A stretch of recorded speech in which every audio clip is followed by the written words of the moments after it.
Original TV tadi GH di ni achiremu ewo Otorjor eno no Ablekuma West abato empeso no eso nyina ne semra sebedwe ne ewo Ablekuma West abato empeso no so Rev Kweku Addo ene na pamfo abapemu ewo hanom a wode fidie abesi gata kese ewo hanom titimu se de be beboa ama ensu eto atwifo timomufo so wonpotam ha no wabre no ase wabra yewura esutobro yimu na ne komodiemu eno de atudwa ekire se wudwani ekiremu ewo ha ensu tititimomufo papa ititiru se wo mo asisi adan ene wo asisi ensu akwan to odi djuma hodo ehwe se wo betime bubu wo ni bi kura sabre wo bubu wo ni bia ansa na fidie kura enya kwan se wo betumi adredge na atigatanemu ewo hanom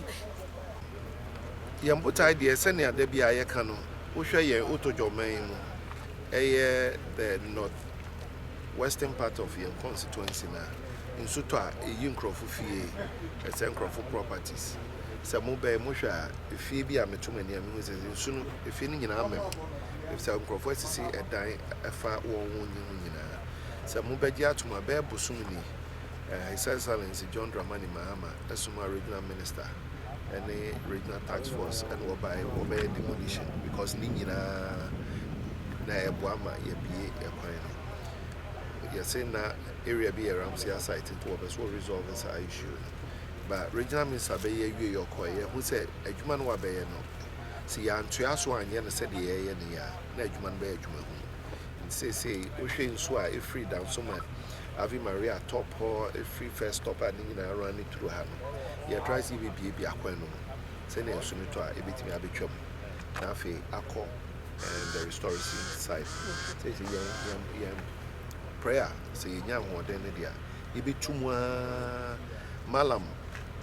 bola na ho no so eno so yatimi ebu egu eno ene me the letter come regional minister na my task force national security na meboa nitimi musa bola ni me nso nitimi ntwam ya ne pambros fon so edi komo say na be ya won so won fam no wo be allow me a break last week yes ya nhia mo ene won a won asase wo ho no nyina Inti so far no but I say ebiye ye no so beto no nso erenko bi afie mu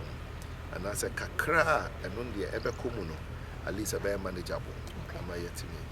enwachi oto safre abanmu empenyufo ene penyufo a wo munimu de woka bia ewo mu wo mu amohwe mransam so so mbeboa ama emra eye adwuma ewo omayimu in future ne mom no baby aye ma ho kwan no ese so wo hwe na wo ti ase wonsi kura